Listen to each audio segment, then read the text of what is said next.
قبل أيام رحيم أبو رغيف، سامعين بي؟ سيد معمم ولحيته كانها كيلو مال قطين، وطالع على أنه منظر إسلامي، وقاعد أمام مذيعة مشلتحة.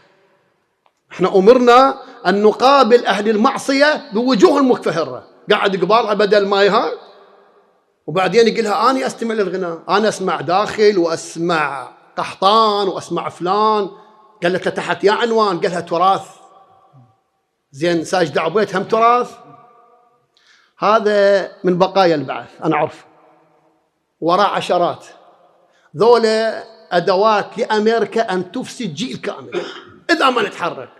ومن هنا أنا أخاطب الحكومة وأخاطب المرجعيات وأخاطب الشرفاء. عمامة إيش مدري هالناس، إيش مدري هالناس، وجهها عرضة ولحية بيضة وعمامة سوداء ويعرف يحكي. ترى هواي عندنا علماء فجرة، هذا وأمثاله يجندون، وبالتالي شعب